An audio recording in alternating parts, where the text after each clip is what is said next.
During dinner at a restaurant, my mother-in-law made a deeply hurtful remark, suggesting that I didn't belong simply because I wasn't related by blood. Her words stung, making me feel undervalued, and I had the sudden urge to leave. As I rose to go, she demanded that I pay for the meal since I was leaving early. Feeling mistreated, I refused to pay for everyone else's dinner. My name is Samantha, and I work in an office. My husband, Peter, and I have a generally happy marriage, but there's one significant issue: his mother. She constantly criticizes me and interferes in our lives. Although I've shared my concerns with Peter, he doesn't see it as a problem, believing her actions are just signs of affection. Over time, her intrusions worsened. She had a key to our home, given to her by Peter, and would let herself in uninvited, critiquing everything from my housekeeping to spreading unfounded rumors about me to our neighbors. I begged Peter to consider moving, but he was too preoccupied with work to address the situation. Then came a turning point. Peter received a significant promotion and a raise after completing a major project. I saw this as a chance for a fresh start and suggested we think about starting a family now that we were financially stable. I hoped this would make him realize the negative impact his mother was having on our lives and see the need for change. However, Peter had a different perspective. He believed that if we were going to start a family, we should live in a more child-friendly town with good daycare options and parks, unlike our current neighborhood. After some discussion, Peter finally agreed to move, and I was thrilled. But my joy was short-lived. The very next day, my mother-in-law showed up unannounced, as usual. I braced myself for her typical criticisms, but she was surprisingly pleasant. She came to celebrate Peter's recent success and invited us to dinner at a fancy restaurant known for its exceptional food and service. "It's posh, and everyone raves about it," she said, inviting me to join her. "That sounds nice," I replied, keeping my tone polite despite my lingering frustration with her. "Clear your schedule. I really want you to come," she insisted, ignoring my attempts to decline. "Don't say no. We want you there," she added firmly, leaving me no choice. After she left, smirking, I felt something was off. She had excluded me from events before, but now she was adamant about including me. Later, I discussed it with Peter, who revealed that his mother had already arranged for us all to attend together, specifically choosing this restaurant to celebrate as a family. This sudden shift in her behavior left me conflicted. Peter was excited about the dinner. "Don't you feel the same, Samantha?" he asked. But I couldn't share his enthusiasm. "Sorry, but I'm not excited. I'm worried about how much it's going to cost at such an expensive restaurant," I admitted, my unease growing with each passing moment. "I don't want to go.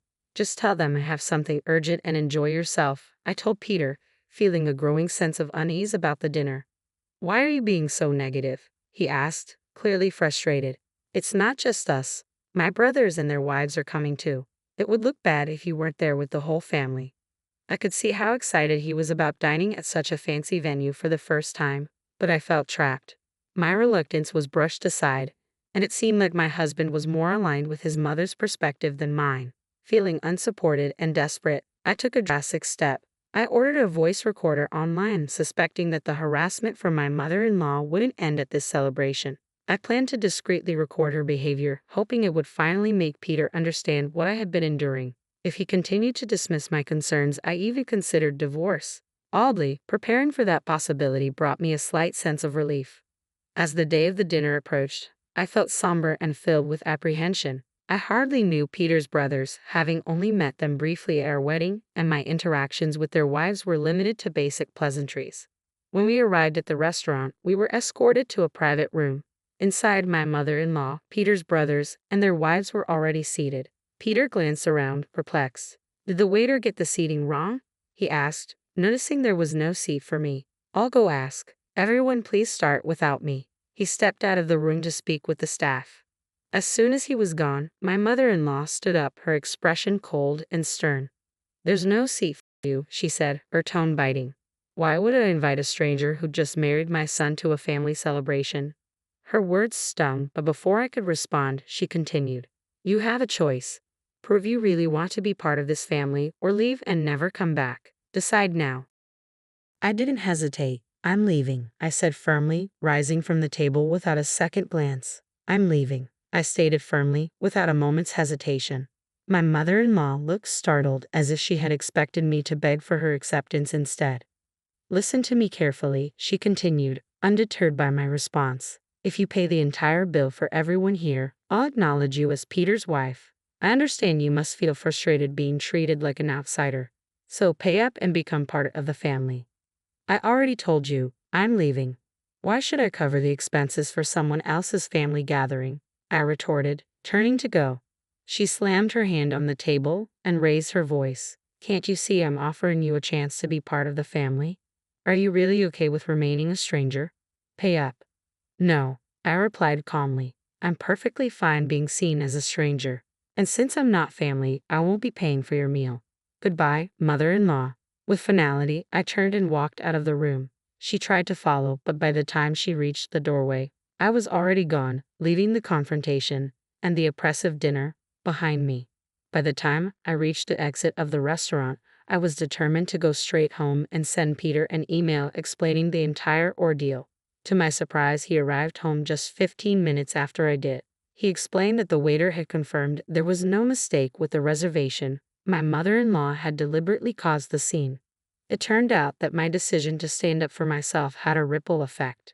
The wives of Peter's brothers had witnessed the incident, and their perspective on the family dynamics shifted dramatically. The wives who had silently endured similar mistreatment from my mother-in-law found strength in my actions. Emboldened by my stand, they too decided to leave the restaurant, making a decisive statement of solidarity. Their husbands, the eldest and third sons, quickly followed them out. I braced myself for the inevitable backlash, and sure enough, within 4 hours, my phone began ringing nonstop. It became so incessant that I eventually blocked her number, but one call slipped through from an unknown number. Hello, sorry for calling so late. Is this Samantha's mobile phone? The man on the line introduced himself as a police officer from a nearby station. He explained that after everyone had left the restaurant, my mother-in-law had stayed behind, trying to continue eating. Shockingly, she attempted to charge the bill to me. However, the restaurant staff, already displeased with her earlier behavior, denied her request. They believed I had no intention of returning to settle the bill, especially after leaving upset. Finding herself in a bind, my mother-in-law was advised to pay by card, but she had neither a card nor enough cash to cover the expenses for everyone's meals. Desperate, she tried to reach out to other family members for help, but none responded to her calls. Frustrated and enraged, her anger escalated, and she began breaking expensive vases and flower pots inside the restaurant. The disruption prompted the staff to call the police. When the officers arrived, they managed to calm her somewhat, but she remained defiant, refusing to take responsibility for the chaos she had caused. With the restaurant yet to be compensated, the staff requested the police to escort her home. Feeling the sense of duty, despite having ignored the earlier calls, my husband and I reluctantly returned to the restaurant to address the situation. Upon arrival, we found the police still attempting to pacify my mother-in-law. The moment she saw me, she glared and shouted, "You're useless. This mess happened because you didn't pay the bill. Isn't it only natural to help your mother? Pay up now." Her nearly threatening tone, especially in front of law enforcement, took me aback. The officers had made it clear that if no one took responsibility, they would have to either escort her to a family member's home or arrest her for attempting to leave without paying the bill. Exasperated and determined to end the drama, I responded firmly, "Please take her away. Arrest her or do whatever you need to do, but make her take responsibility." My mother-in-law looked stunned by my assertiveness.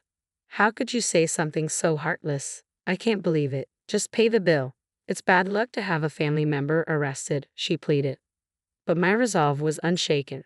"I don't care. I'm not family, and I don't want to be associated with someone who's acting irrationally and causing a disturbance," I replied. With that, I turned to leave the restaurant, determined to let the police handle the situation. All I wanted was to distance myself from the chaos and ensure my mother-in-law faced the consequences of her actions. Just as I was about to walk out, my husband, who had been silent until now, suddenly spoke up. "I understand what happened was awful for Samantha, but is it really serious enough to warrant an arrest?" he asked, coming to his mother's defense. "You're missing the point," I shot back. "She's in trouble with the police because she tried to leave without paying and caused a scene. It has nothing to do with me. Or are you suggesting I should be responsible for paying for 7 people's meals when I didn't even eat?" My husband fell silent, then walked past me towards the police and the restaurant staff. Anticipating his next move, I called out, "If you're going to pay for her meal and compensate them, we're getting divorced. Think about that." He didn't respond to my ultimatum. Instead, he quietly took out his wallet. Feeling hurt and betrayed, I left the restaurant, walking back home alone. Once home, I began packing my essential belongings, my decision to leave solidifying with every item I placed in my bag. Just before midnight, my husband returned. "Mom's not getting arrested," he sighed, clearly exhausted. She was in the wrong, but the restaurant said they'd forgive her if I compensated them and promised she wouldn't come back. I didn't have enough money, so I called my brothers to help. "I'm so tired," he went on, recounting the night's events, his frustration growing as he noticed my silence. Finally, he saw the packed bags. "What's with these bags?" he asked, confusion evident on his face. "I'm getting ready to leave," I replied, my voice steady. "We're getting divorced." His face fell as the weight of my words hit him, and I knew the rift his actions had caused was too deep to repair. "I told you that if you sided with her, we get divorced." "You can't say you didn't hear me," I declared, my voice steady and resolute. My husband's face showed pure shock, his eyes wide with astonishment before his expression shifted, and he began raising his voice. "What's happening? You've been acting so strange today. I understand that Mom did something terrible, but why does this have to lead to divorce?" he exclaimed. "I've told you countless times that I'm being mistreated," I countered, frustration seeping into my tone. "Even with all the evidence and others backing me up, you still chose your almost arrested mother over me. Isn't it reasonable that I want to divorce someone who behaves like that? I've had enough." He continued to protest, but I barely listened. My mind was already focused on leaving the house and taking the necessary steps for a divorce. The very next morning, I went straight to get the divorce papers. When I handed them over to my husband, he made a dramatic show, lamenting how he didn't want a divorce. However, the moment I mentioned involving a lawyer, his reluctance disappeared, and he signed the papers. I sent them off immediately, marking the official end of our marriage. Finally, I felt a profound sense of freedom, reclaiming my independence. Soon after, my now ex-husband moved out and went to live with his parents. It turned out he had relied heavily on me for household chores, and without me, he struggled to manage on his own. The apartment quickly fell into disarray, and disliking the mess, he ended the lease and returned to his parents' home. A similar fate befell his eldest and third brothers.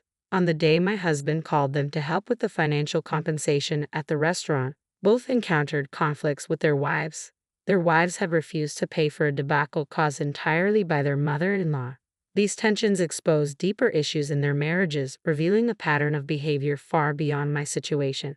However, both brothers chose to dip into their savings to help their mother without consulting their wives. This financial decision sparked heated disputes and strained their marriages, leading to serious talks of divorce. Ultimately, both brothers moved back to their parents' home, joining my ex-husband and mother-in-law. Like their mother, they refused to engage in any housework, preferring to rely on others. The entire family dynamic became the talk of the neighborhood, fueling endless gossip. Neighbors whispered about how the wives had allegedly abandoned their husbands, but in truth, they were simply standing up for themselves against a toxic family environment. In the end, my mother-in-law and her 3 sons, reluctant to grow up and take responsibility, found themselves all living together again, trapped by the very behaviors that had driven their families apart. The 3 brothers, in response, received staunch support from their mother, who blamed all the family strife on their wives. My ex-husband, hearing about this, nodded smugly, convinced that divorcing me had been the right decision. Despite the swirling rumors, my relationship with the neighbors remained strong. They knew all too well about my mother-in-law's difficult personality and kept a respectful distance from her, occasionally sharing quiet laughs about her antics. Over time, my mother-in-law developed a notorious reputation in the neighborhood as a parent who had failed to properly raise her sons. My ex-husbands were labeled as mama's boys, criticized for siding with their mother instead of supporting their wives. Despite their attempts to reach out to me, I took decisive steps to start anew. I changed all my contact details and moved to a new house, ensuring they couldn't find me, securing my peace and beginning a fresh chapter far from the turmoil of the past. Since cutting ties with my mother-in-law and her side of the family, my life has transformed remarkably for the better.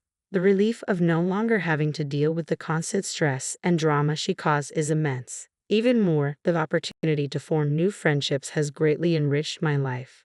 During the turbulent time of my divorce, I found unexpected camaraderie with the ex-wives of my former husband's brothers. Our shared experiences with my mother-in-law brought us together, and we've since grown close. Now, we frequently meet up for meals and enjoy weekend shopping trips. Ironically, I find myself grateful to my ex-husband for one thing, introducing me to these incredible women who have become dear friends. In just 3 days, we're planning to explore a new cafe in town. It's refreshing to engage in activities that bring us joy, free from the toxic relationships of the past. This newfound freedom is incredibly liberating. I'm now living the life I've always wanted, surrounded by friends who uplift and support me.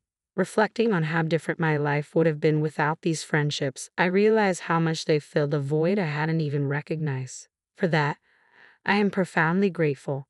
I cherish these bonds deeply and hope they last a lifetime, as they have truly changed my perspective on what it means to have supportive, meaningful relationships.